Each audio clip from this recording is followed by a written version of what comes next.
Hunan University students' sperm quality competition offers nearly $840 in subsidies, severely criticized for moral degradation. Xi Jinping's mysterious anti-assassination activities. Can rocket force missiles reach Zhongnanhai? 8 international doors close, a nightmare for the Xi Jinping administration. It's all covered in today's China Truths. Hunan University students' sperm quality competition offers nearly $840 in subsidies, severely criticized for moral degradation. Under the governance of the Chinese Communist Party, CCP, social morality in China is increasingly deteriorating. This statement is entirely accurate because in this society, anything can happen. Recently, Hunan province organized a competition among college students to assess the quality of their semen. This action has faced strong condemnation from the public.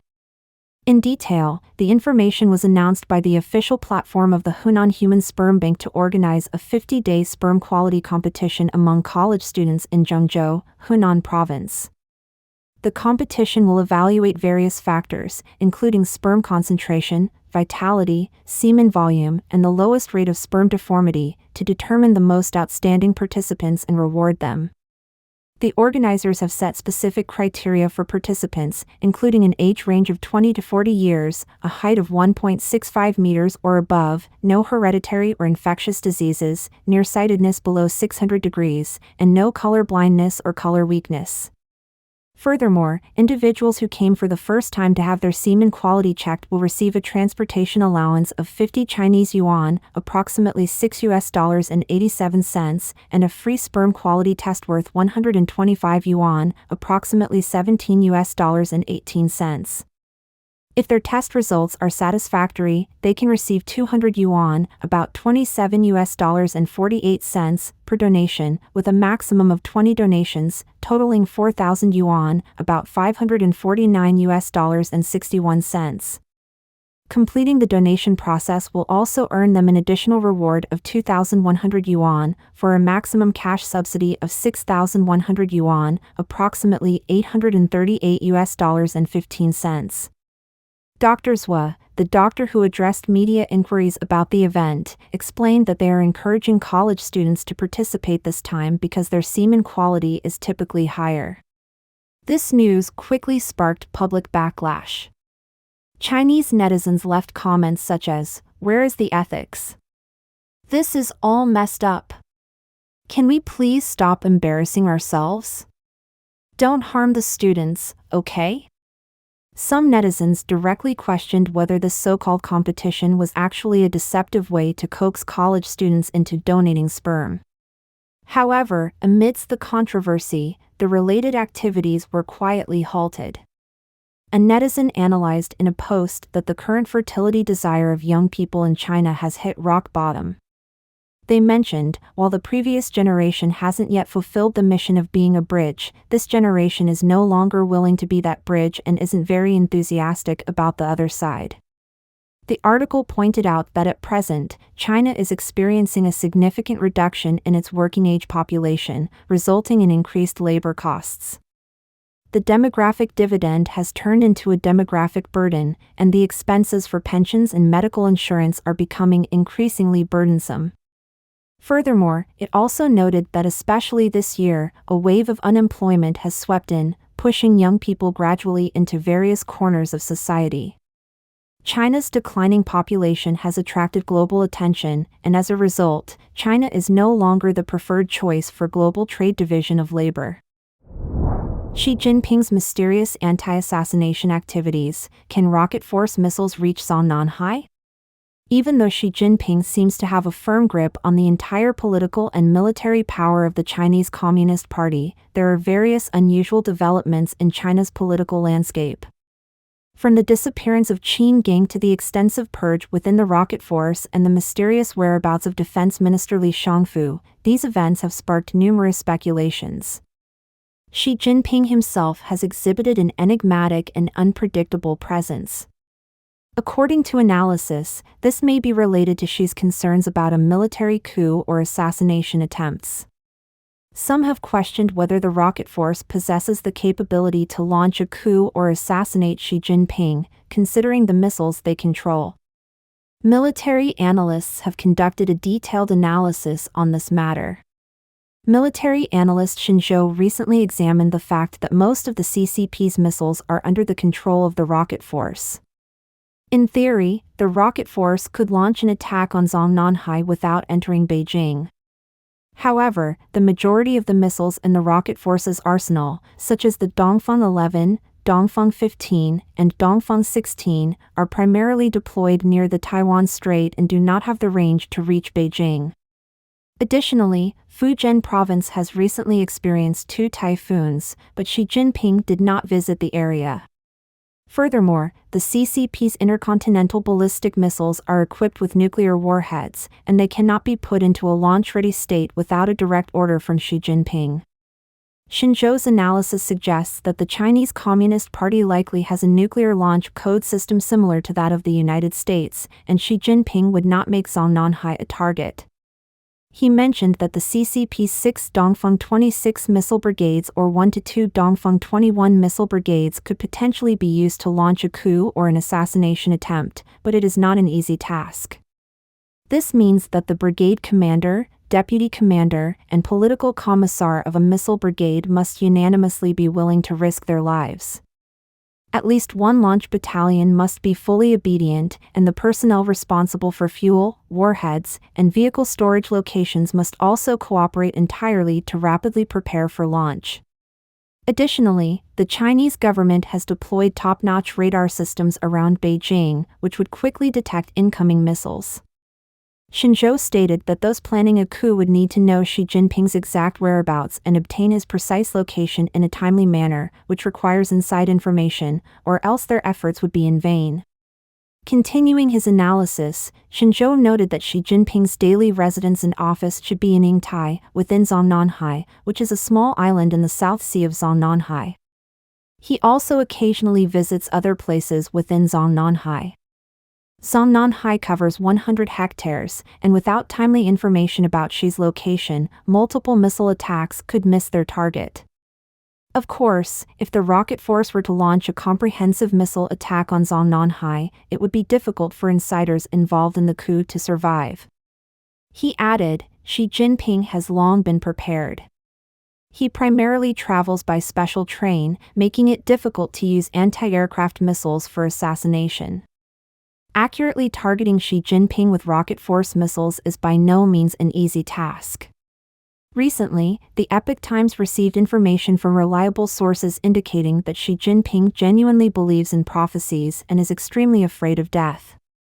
There is an image in these prophecies depicting someone holding a bow and arrow, which he interprets as a reference to rockets. Consequently, he disbanded and purged the rocket force.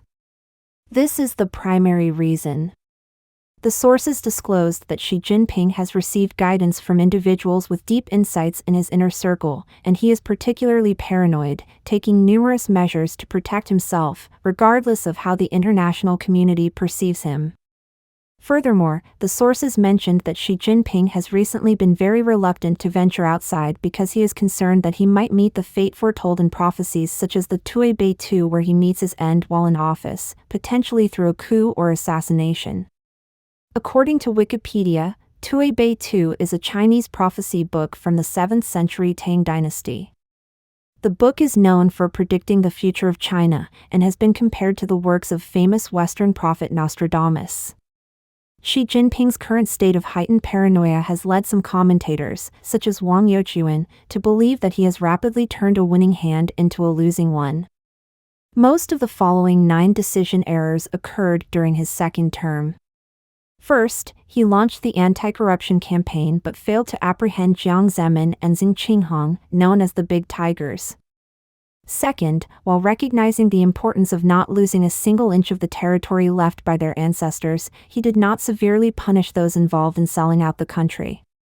Third, despite realizing that there were numerous reasons to maintain positive Sino-US relations, he labeled the United States as the #1 enemy.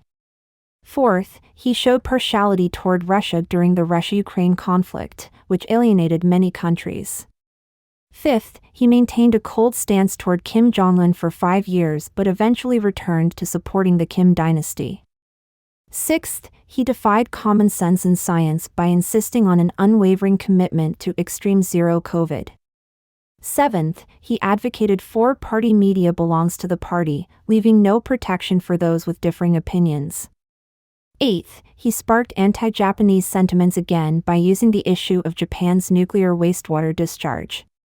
Ninth, instead of winning the hearts of the people in Taiwan, he resorted to maximum pressure tactics on Taiwan. While Yuan Hongbing, a liberal legal scholar residing in Australia, believes that she has embarked on the irreversible path of totalitarianism, Wang Youchuan suggests that if Xi Jinping truly wants to ensure security, he must abandon Marxism-Leninism and return to common sense, common sentiments, and common principles. He should embrace traditional values and universal values once again. 8 International doors close, a nightmare for the Xi Jinping administration. Since the 18th National Congress, the Chinese Communist Party, CCP, has abandoned Deng Xiaoping's hide your strength, bide your time foreign policy and replaced it with a great power diplomacy policy. They aim to appear as a global leader and play a leadership role in building the so-called community of shared future for mankind. However, the actual results of great power diplomacy have been precisely the opposite of what the CCP expected. On July 1, 2021, the CCP held a massive celebration for the 100th anniversary of its founding on Tiananmen Square in Beijing, gathering 70,000 people. Despite the grand scale, not a single foreign head of state or government attended the event. Looking at the world, the CCP is increasingly isolated and excluded from the international community. We will discuss 8 significant events where the CCP faced international isolation. 1. Difficulty entering the new world trade system. In today's world, there are 3 major free trade zones. The first is the European Free Trade Area, which includes the 27 EU countries, along with Iceland, Liechtenstein, and Norway in the European Free Trade Association. The second is the North American Free Trade Area, which includes the United States, Canada, and Mexico. The third is the Comprehensive and Progressive Agreement for Trans-Pacific Partnership, CPTPP, which currently has 12 member countries: Japan, the United Kingdom, Canada, Australia, New Zealand, Malaysia, Singapore, Vietnam, Brunei, Mexico, Chile, and Peru.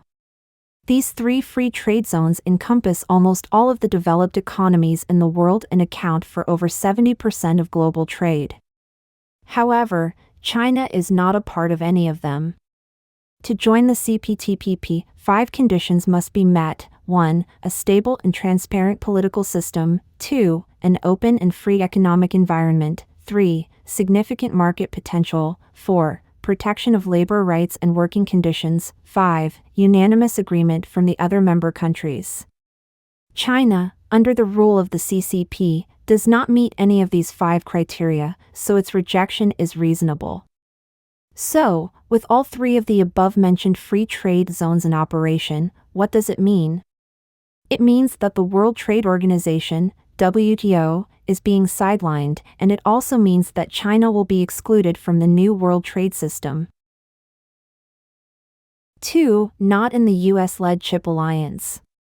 In the current global semiconductor industry, companies from the United States, South Korea, Japan, and Taiwan dominate the major markets.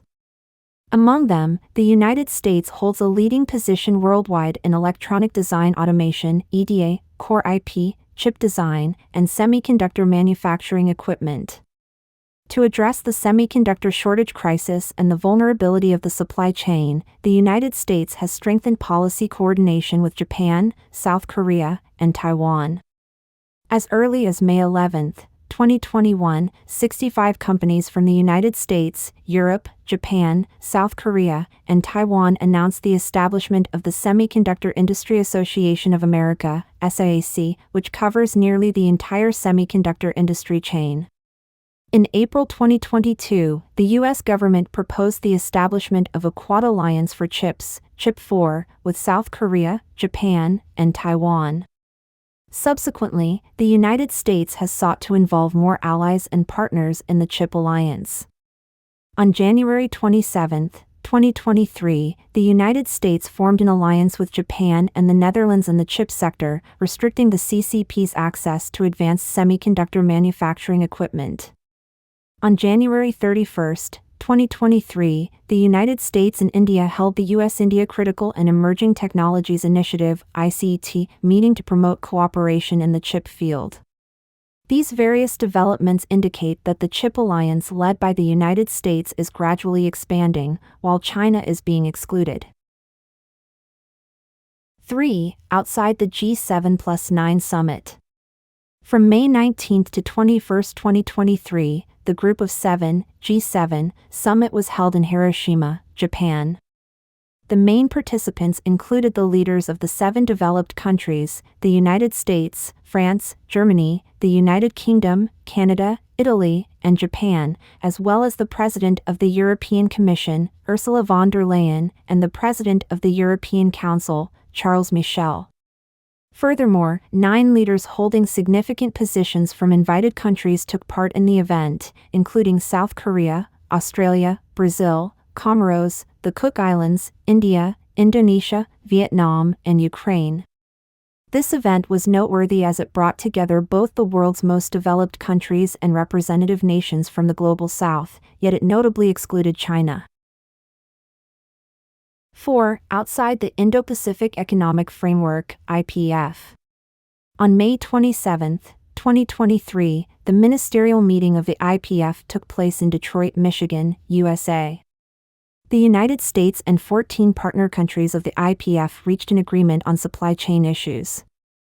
This meeting held significant importance for the restructuring of supply chains in the Indo-Pacific region after the pandemic, but China was excluded. 5. Outside the EU Indo-Pacific Ministerial Forum. On May 13, 2023, the EU Indo-Pacific Ministerial Forum took place in Stockholm, the capital of Sweden. Approximately 60 foreign ministers from EU and Indo-Pacific region countries, as well as representatives from Indo-Pacific regional organizations and other partners, attended the conference. China was excluded. 6. No participation in the Second Global Summit for Democracy.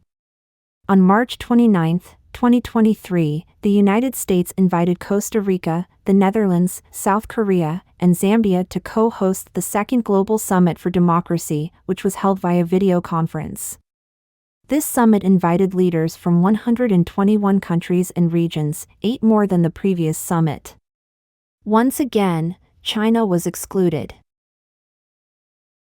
7. Excluded from the Voice of the Global South Summit.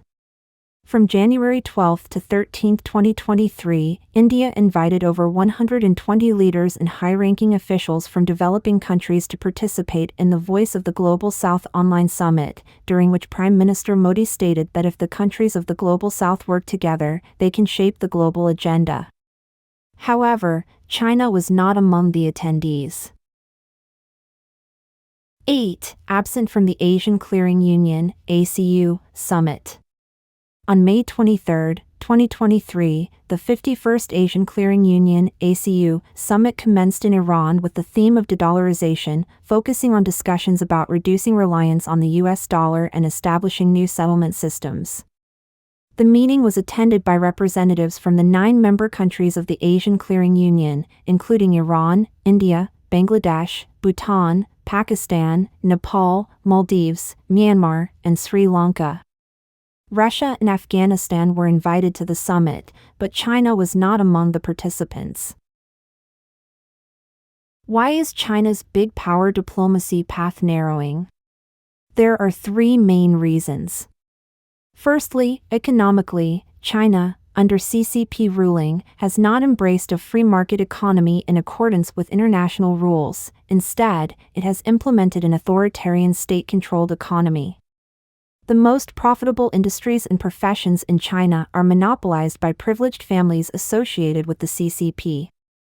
The CCP's extensive involvement in the economy, its decisive role in resource allocation, and its disregard for market principles often lead to a destructive cycle of strangling when controlled, chaos when unleashed, resulting in significant uncertainty, coercion, and risk. Secondly, politically, the CCP follows the doctrine of the party's leadership over everything, encompassing government, military, civil organizations, academia, both domestically and internationally. The military serves the party, the judiciary is subservient to the party, the media operates under party control, finance is beholden to the party, businesses are subject to the party's influence, educational institutions are indoctrinated by the party, and even religious matters are dominated by the party. The party maintains absolute authority, which inevitably breeds extensive corruption. Thirdly, ideologically, the CCP is a party guided by Marxism-Leninism. The core characteristics of Marxism-Leninism include deception, malevolence, and perpetual struggle. Concerning deception, officials at all levels of the CCP, from top to bottom, frequently propagate falsehoods, making China the world's leading source of misinformation. Regarding malevolence, the CCP places paramount importance on guns, the military, and bayonets, the machinery of repression, continuously brandishing them against the Chinese populace. It uses bayonets to intimidate Chinese citizens, resulting in China becoming the world's primary state sponsor of terrorism. As for perpetual struggle, the CCP adheres to the belief that endless joy comes from perpetual struggle with heaven, earth, and people. Internal discord is ceaseless, and external conflicts are relentless, rendering China the world's most belligerent nation. The CCP has maintained its grip on power for over 70 years, consistently propagating deception, malevolence, and perpetual struggle both within China and globally. To this day, numerous governments and populations in various countries and regions have come to recognize the true nature of the CCP. Presently, while many nations around the world may not explicitly sever ties with the CCP, they are all engaging in risk reduction. This term implies decoupling in critical areas, effectively isolating the CCP from the international community. Don't forget to comment in the section below to share your opinions on today's topic with us. Make sure to like and subscribe to see more interesting topics from China Truths.